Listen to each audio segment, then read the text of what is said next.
बिस्मिल्लाहिर्रहमानिर्रहीम एंड अस्सलाम वालेकुम। एक दफ़ा फिर आज मैं एक नई वीडियो के साथ आप लोगों के सामने हाजिर हूँ। नॉर्मली अगर आपने मेरा चैनल फॉलो किए तो मैं व्लॉगिंग करता हूँ। एक बहुत इनफॉर्मल सा कंटेंट होता है, ठीक है। कभी कोई प्रोडक्ट रिव्यू कर दिया, कभी कोई जो है ना ट्रैवलिंग के हवाले से वीडियो लगा दी। पर अब हमने एक नई सीरीज़ का आगाज़ किया है जिसमें मैं वीज़ाज़ के हवाले से बात करूँगा। ये वीज़ाज़ नॉर्मली स्टूडेंट वीज़ा और ट्रैवल वीज़ा के हवाले से होंगे और डिफरेंट कंट्रीज़ के हवाले से होंगे, ठीक है। Specially Pakistani, Indian, Bengali students के लिए, ठीक है। पर ऑफ कोर्स चूँकि मैं ख़ुद पाकिस्तान से हूँ तो मेरा टारगेटेड जो ऑडियंस है वो पाकिस्तानीज़ ही हैं, ठीक है। सो शुरू करते हैं आज एक इटालियन स्टूडेंट वीज़ा के हवाले से। इस वीडियो में मैं आपको बताऊंगा कि 23-24 सेशन में अगर आपने एडमिशन लेकर इटली आना है तो आपको कौन से इम्पोर्टेंट स्टेप्स करने हैं, ठीक है। मैंने इसको 4 इम्पोर्टेंट स्टेप्स में डिवाइड किया है। मैं आपको बता देता हूँ, जो कि हैं एडमिशंस, अप्लाई फॉर DOV और simia, bank statement, visa application. अब मैंने इन 4 स्टेप्स में डिवाइड किया है। मैं आपको ब्रीफ करूंगा step by step with timeline and with cost. एक दफ़ा जब आपको मैं A to Z प्रोसेस समझा दूं तो नेक्स्ट स्टेप पे मैं हर प्रोसेस की थोड़ी सी डिटेल में जाऊंगा। तो फिर शुरू करते हैं। इटली में एडमिशन के हवाले से 2 कॉल्स होती हैं non EU students residing in outside of Europe, ठीक है। उनके लिए 2 कॉल्स होती हैं। अब कॉल्स का क्या मतलब है? इसका सिंपली मतलब ये है कि एडमिशंस 2 दफ़ा ओपन होते हैं। अगर मैं टाइमलाइन की बात करूं तो ये नवंबर 2022 से स्टार्ट हुआ है फर्स्ट कॉल, और ये फर्स्ट कॉल तकरीबन फेब के स्टार्ट तक ख़त्म हो जाता है। सेकंड कॉल कब स्टार्ट होती है? तकरीबन फेब के एंड से सेकंड कॉल स्टार्ट होती है और तकरीबन जून तक एंड हो जाती है। अब बहुत सारे बच्चे मुझसे ये पूछते हैं कि स्पेसिफिकली डेडलाइन किसी यूनिवर्सिटी की क्या है। उस हवाले से मैं आपको जो है ना स्पेसिफिक नहीं होकर बता सकता, क्योंकि बहुत ज़्यादा यूनिवर्सिटीज़ हैं। हर यूनिवर्सिटी की फर्स्ट कॉल और सेकंड कॉल की डेडलाइंस डिफरेंट होती हैं। तो मैंने जो आपको टाइम फ्रेम दिया ये एक बहुत जेनेरिक है। So from 2022 November first call start हुई, फेब के स्टार्ट में फर्स्ट कॉल ख़त्म। सेकंड कॉल फेब के एंड से स्टार्ट हुई और जून तक चलती है ये कॉल, ठीक है। ऑब्वियसली अगर आप EU कैंडिडेट हैं, ऑलरेडी यूरोप में रहते हैं, तो आप EU ही कंसिडर होते हैं, तो आपको थोड़ा और एक्सटेंशन मिलता है। ये हो गया एडमिशन के हवाले से टाइमलाइन। अब मैं आपको ये भी बता दूं कि एडमिशन लेने के लिए यहाँ पे आपको एक मिनिमम सी एडमिशन फ़ी या रजिस्ट्रेशन फ़ी भी पे करनी होती है। वो कुछ यूनिवर्सिटीज़ की 20 यूरोस से लेकर 50 यूरोस के दरमियान में होती है, ऑलमोस्ट इससे ज़्यादा नहीं होती। ये वो फ़ी है जो कि नॉन रिफंडेबल है, ठीक है। जैसे पाकिस्तान में आप किसी यूनिवर्सिटी में एडमिशन लेने जाते हैं तो एक मिनिमम सी फ़ी पे करते हैं, ठीक है। और ऑब्वियसली सारी यूनिवर्सिटीज़ पेड नहीं हैं, आपको बहुत सारी फ्री यूनिवर्सिटीज़ भी मिल जाती हैं। तो ये मैंने आपको टाइमलाइन और कॉस्ट के हवाले से एडमिशन्स का बता दिया। स्टेप नंबर 2, एडमिशन के बाद आपने अप्लाई करना होता है डिक्लेरेशन ऑफ वैल्यू के लिए या तो सीमिया के लिए, या तो इटालियन में बोलें तो चीनिया के लिए। अब ये क्या होता है, पहले मैं आपको डिफरेंस बता दूं और फिर बता दूं कि होता क्या, अप्लाई कहाँ कहाँ से होता है, सॉरी। तो बेसिकली डिक्लेरेशन ऑफ वैल्यू या सीमिया ये वो प्रोसेस है जिसमें इटालियन अथॉरिटीज़ आपके एजुकेशनल डॉक्यूमेंट्स को चेक करती हैं और वो ये चेक करती हैं कि आया आपका बैचलर्स इटालियन एजुकेशन मिनिस्ट्री के अकॉर्डिंगली इक्विवेलेंट है कि नहीं है। तो जो इस्लामाबाद में स्टूडेंट्स हैं, जो इस्लामाबाद एम्बेसी में अप्लाई करते हैं, उनको DOV चाहिए होता है, डिक्लेरेशन ऑफ वैल्यू। आप अपने सारे डॉक्यूमेंट्स इटालियन एम्बेसी को देते हैं, इटालियन एम्बेसी क्रॉस चेक करवाती है आपकी यूनिवर्सिटी से, कंसर्न अथॉरिटी से इटली में, और आपको स्टैम्प करके दे देती है। उसको कहते हैं DOV। अब जो कराची के स्टूडेंट्स हैं उनसे एम्बेसी मांगती है सीमिया या चीमिया। और चीमिया क्या होता है? बेसिकली चीमिया भी सेम प्रोसेस है, आपके डॉक्यूमेंट्स को चेक किया जाता है इटालियन अथॉरिटीज़ की तरफ से, पर इस केस में पाकिस्तान में इटालियन एम्बेसी ये चेक नहीं करती। सीमिया एक थर्ड पार्टी ऑर्गेनाइजेशन है जो कि इटली के अंदर ही होती है, ठीक है। आप उनके थ्रू अपने डॉक्यूमेंट्स वेरीफाई करवाते हैं। तो ये डिफरेंस है कराची और इस्लामाबाद वालों के लिए। कराची वालों से कॉन्सुलेट में सीमिया मांगा जाता है और इस्लामाबाद वालों से DOV मांगी जाती है। तो ये था दूसरा स्टेप। पहला स्टेप एडमिशन, दूसरा स्टेप DOV और सीमिया।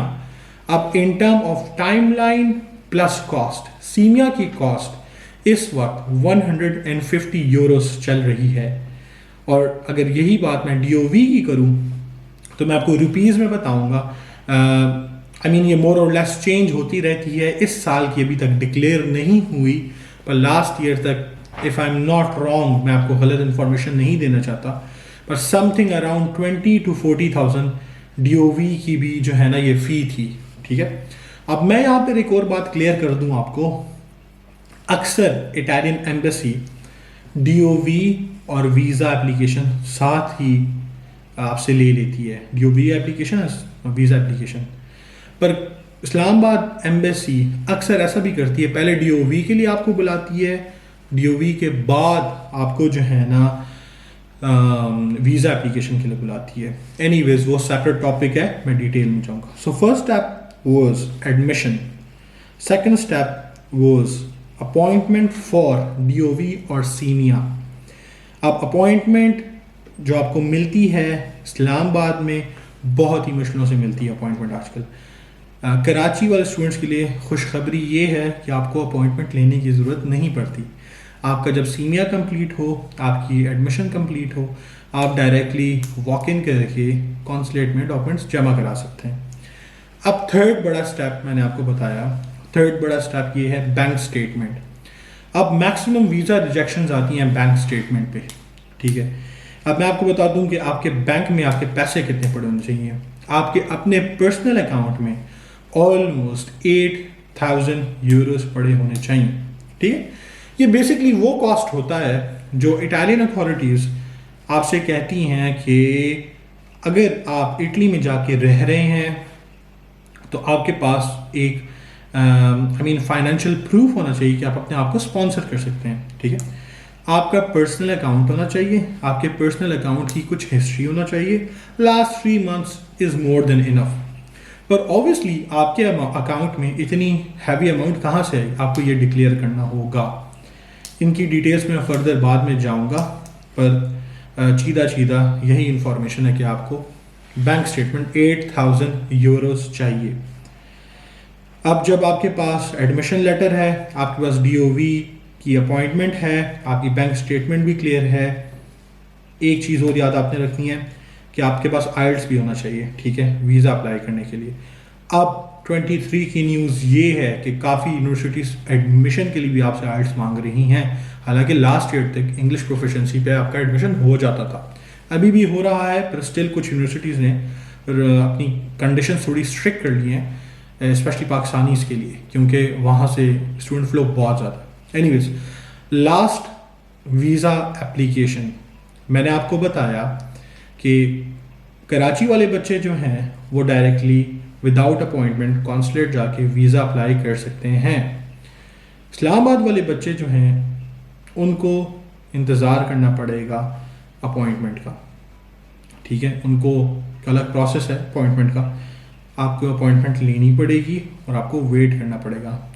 और अगर मैं आपको टाइमलाइन दोबारा से इन 4 स्टेप्स की बताऊं, एडमिशन फ्रॉम नवंबर 2022 स्टार्ट हो चुके हैं। आपने कोशिश करनी है फर्स्ट कॉल में अपना एडमिशन सिक्योर करना है, पर नवंबर से जून तक एडमिशन चलते रहते हैं। Second, appointment. कराची वाले स्टूडेंट्स को अपॉइंटमेंट नहीं चाहिए, आप डायरेक्ट वॉक इन करके सीमिया के साथ अपना जो है ना वीज़ा फाइल भी कर सकते हैं और हर चीज़ के लिए आप अप्लाई कर सकते हैं, तो उसकी कोई स्पेसिफिक टाइमलाइन नहीं है। ऑब्वियसली सीमिया कंप्लीट हो जाएगा, हाँ सीमिया कंप्लीट होते हुए 1 महीना लगता है अर्जेंट में। और that's pretty much it. Islamabad वालों के लिए थोड़ा डिफरेंट इसलिए एडमिशन लिया, अपॉइंटमेंट ली DOV की, एडमिशन आपका मार्च तक आ गया, अपॉइंटमेंट लेते लेते आपको तकरीबन समझें अप्रैल मई जून जुलाई तक आपको अपॉइंटमेंट मिल गई, या इन सम केसेस अगस्त सितंबर तक भी अपॉइंटमेंट मिल सकती हैं। उसके बाद आपका जब जवाब आएगा अपॉइंटमेंट के बाद, उसमें 2-3 महीने और भी लग सकते हैं। मोर और लेस ये प्रोसेस, चाहे आप कराची से हैं इस्लामाबाद से हैं, तकरीबन 10 महीने का प्रोसेस है, ठीक है। सो अब मैं चाहता हूँ चलता हूँ फर्दर इसकी डिटेल्स पे। अच्छा, तो वीडियो के सेकंड पार्ट में मैं आपको थोड़ी डिटेल्स दे देता हूँ। मैंने आपको पहले ब्रीफ किया कि ये प्रोसेस कहाँ से स्टार्ट होता है और कहाँ पे एंड होता है, और टाइमलाइन मैंने आपको बताई, और इसके अलावा जो है ना रफली मैंने आपको कॉस्ट बताई। मैं आपको फिर भी एक कॉस्ट टोटल बता देता हूँ, इंक्लूडिंग आइल्ट्स और including all attestation and documentations. आपका तकरीबन पाकिस्तान से वीज़ा लगने तक के सफ़र पे 1.5 लाख रुपए पाकिस्तानी लगता है। इससे कम हो सकता है, इससे ज़्यादा नहीं लगेगा, ठीक है। और मैं आपको टाइम समझा चुका था कि नॉर्मली सितंबर के एंड में या अक्टूबर में क्लासेस स्टार्ट होती हैं, तो आपने जितना जल्दी प्रोसेस स्टार्ट किया, आपको एम्बेसी या कॉन्सुलेट उतना जल्दी इंटरटेन करती है और आप उतना जल्दी पहुंचते हैं।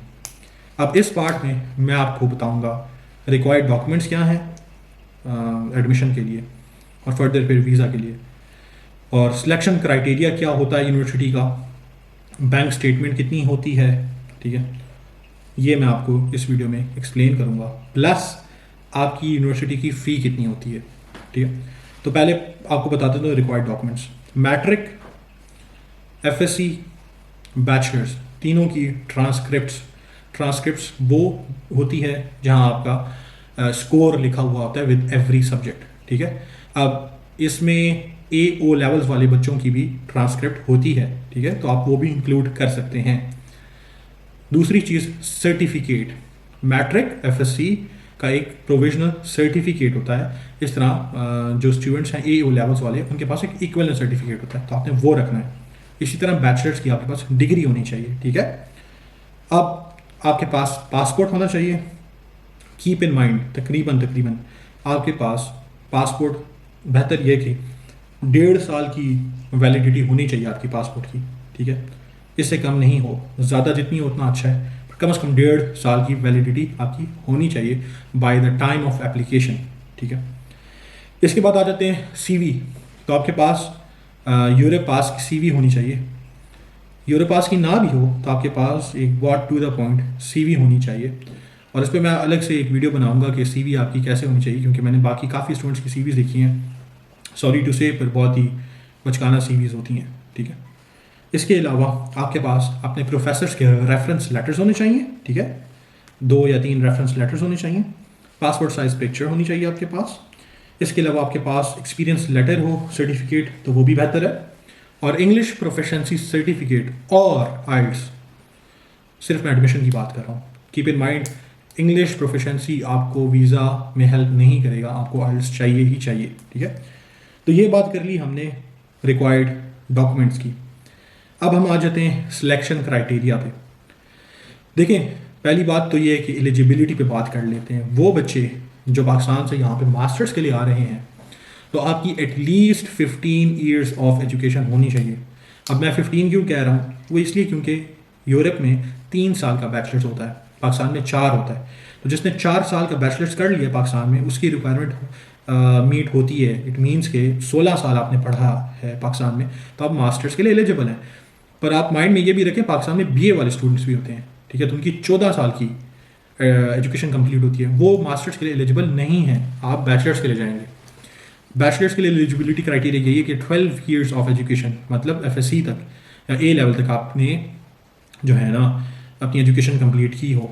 तो ये तो मैंने आपको एक एलिजिबिलिटी क्राइटेरिया रफली बता दिया।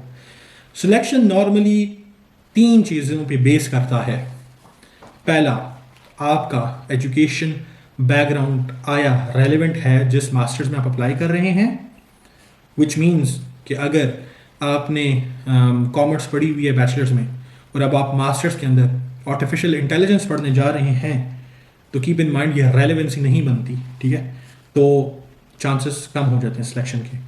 ऑब्वियसली ऐसा नहीं है टोटली रिजेक्ट हो जाए, पर चांसेस बहुत कम होते हैं। तो आपने देखना है कि कोर्स जो भी पिक करें आपकी फील्ड से रेलेवेंट हो। दूसरा, ऑफ कोर्स आपका जो भी ग्रेड्स होते हैं बैचलर्स में, ठीक है, मास्टर्स वाले बच्चों के लिए बैचलर्स कह रहा हूँ, और क्या कहते हैं बैचलर्स वाले बच्चों के लिए आपका एफएससी तक का जो स्कोर है वो भी काउंट होता है। तीसरा, the most important, motivational letter. आपका मोटिवेशनल लेटर कैसा लिखा हुआ है, आप कैसे यूनिवर्सिटी को कन्विंस कर रहे हैं कि आपको मास्टर्स या बैचलर्स में एडमिशन दे। अच्छा, एक यहाँ तक तो मैंने आपको बता दिया कि बैचलर्स और मास्टर्स वालों के लिए क्या चीज़ें सिलेक्शन क्राइटेरिया के लिए इंपॉर्टेंट होती हैं, एक ही जैसी हैं। अब इस पॉइंट पे आके दो अलग अलग हो जाती हैं, एफएससी वालों के लिए थोड़ा अलग, मास्टर्स वालों के लिए थोड़ा अलग। मास्टर्स वालों के लिए अक्सर इंटरव्यू कॉल कर देते हैं, यूनिवर्सिटी वाले आपसे एक टेक्निकल इंटरव्यू कंडक्ट कर लेती है, ठीक है। Not all the cases but some of the cases. For example Sapienza में आप डेटा साइंसेस के अंदर अप्लाई करें तो हो सकता है कि आपसे टेक्निकल इंटरव्यू ले लें। इस तरह बैचलर्स वालों के साथ मोस्ट ऑफ द केसेस ऐसा होता है कि आप बैचलर्स वालों से टेस्ट कंडक्ट किया जाता है, ठीक है। और ये टेस्ट जो है ना ऑनलाइन होता है नॉर्मली, पर कुछ केसेस में ऐसा भी होता है कि आपको एडमिशन मिल जाता है, वीज़ा भी मिल जाता है और आप इटली आके टेस्ट देते हो। कुछ यूनिवर्सिटीज़ में ऐसा भी होता है। पर आप ये समझ सकते हैं कि अगर एक बच्चे ने एफएससी किया है तो उसका जो क्या कहते हैं टेस्ट होता है वो काफ़ी एक लीनियंट सा होता है, इतना कोई ख़ास होता नहीं है। आप कह लें कि एक फॉर्मेलिटी होती है। तो ये मैंने आपको सिलेक्शन क्राइटेरिया के हवाले से बता दिया, ठीक है। First point was about required documents for admission, second point was about selection criteria in masters और in bachelors. Third, the most important point जिसको आप इग्नोर नहीं कर सकते क्योंकि इसकी वजह से काफ़ी रिजेक्शंस होती हैं, बैंक स्टेटमेंट। देखिए, एम्बेसी ने कोई ऐसी हिदायत जारी नहीं की कि मैं स्पेसिफिकली उसको फॉलो करके आपको बताऊं कि एम्बेसी ने ऐसा बोला और ऐसे बैंक स्टेटमेंट लेके आए, ठीक है। एम्बेसी ने ऐसा कुछ डिटेल में बिट्स एंड बाइट्स नहीं बताई। एम्बेसी का मेनली मकसद ये है कि बच्चे के पास इतने पैसे होने चाहिए कि वो अपना थ्रू आउट मास्टर्स या थ्रू आउट बैचलर्स सपोर्ट कर सके। मास्टर्स वालों के लिए कम अज़ कम 8,000 यूरो होने चाहिए आपके बैंक अकाउंट में, पर्सनल बैंक अकाउंट में 3 महीने के लिए, ठीक है। फॉर एग्जांपल अगर आप सितंबर में अप्लाई कर रहे हैं तो जून, जुलाई, अगस्त की आपके पास स्टेटमेंट होनी चाहिए, ठीक है। और इन्हीं टाइम में आपकी हिस्ट्री सी बनी होनी चाहिए जिसमें पैसे इन एंड आउट हो रहे हो। 8,000 यूरो। बैचलर्स वाले स्टूडेंट का टेन्योर क्योंकि 3 साल है बैचलर्स का, तो आपकी तकरीबन 10,000 यूरो बैंक स्टेटमेंट होनी चाहिए, वही 3 महीने के लिए। अब सवाल ये आ जाता है कि किसका अकाउंट होना चाहिए, कहाँ से ट्रांसफ़र हो। तो देखिए, इसका सिंपल सा आंसर ये है, आपका पर्सनल अकाउंट हो, उसमें इतना अमाउंट पड़ा हो, पर आप उसको जस्टिफाई भी कर सकें ये पैसे आए कहाँ से हैं।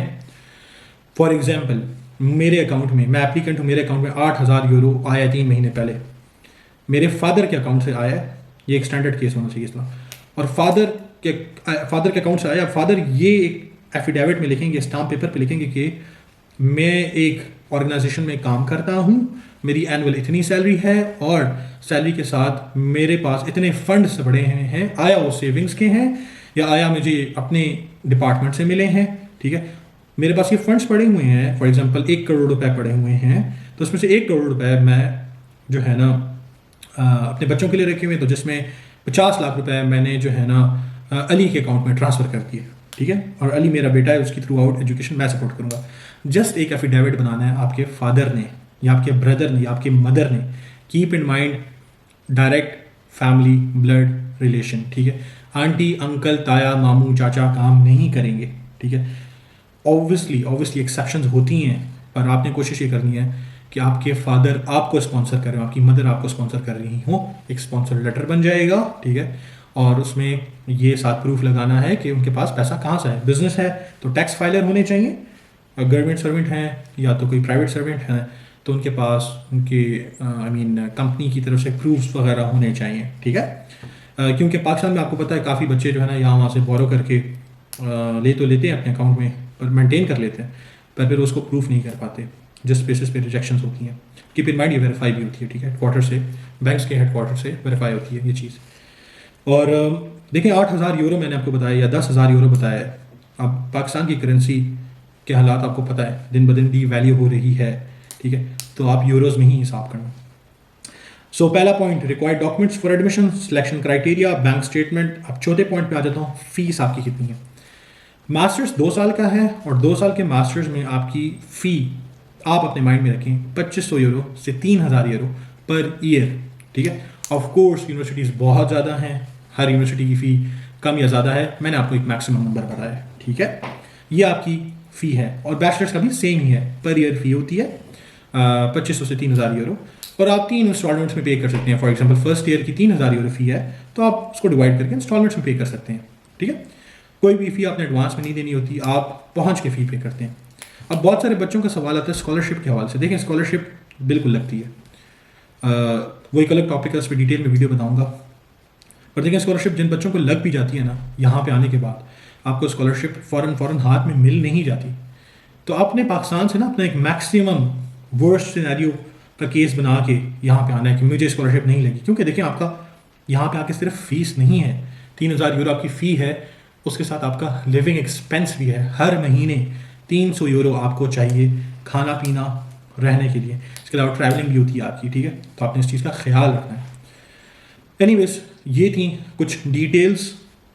अब फर्दर मैं अपनी अगली वीडियो के साथ हाजिर होऊंगा जिसमें मैं फ्रीक्वेंटली आस्क्ड क्वेश्चंस के हवाले से आपको बताऊंगा, जिसमें मेरे पास काफ़ी टॉपिक्स हैं, उनकी डिटेल्स में जाऊंगा क्योंकि काफ़ी स्टूडेंट्स मुझसे पूछते रहते हैं। For example jobs in Italy students के लिए, स्कॉलरशिप डिटेल्स, इसके अलावा जो है ना कुछ स्टूडेंट्स मुझसे पूछते हैं कि मैं सोसाइटी में इंटीग्रेट कर पाऊँगा या नहीं, क्योंकि मैं एक ऐसे बैकग्राउंड से आ रहा हूँ जो कि बहुत एक पाकिस्तान में लट से किसी साइड एरिया में रहता है बंदा, या तो उसका हुलिया ऐसा है कि वो इतना कॉन्फिडेंट नहीं है।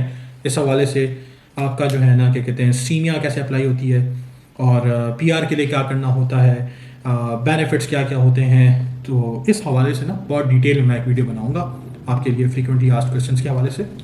और इसके अलावा फिर भी अगर आपकी कोई क्यूरीज हों तो आप डिस्क्रिप्शन में लिख सकते हैं, और अगर किसी ने मुझसे पर्सनली कांटेक्ट करना है तो मैं डिस्क्रिप्शन बॉक्स में अपना ईमेल दे देता हूँ, ठीक है, आप लोग मुझसे वहाँ पे भी कांटेक्ट कर सकते हैं।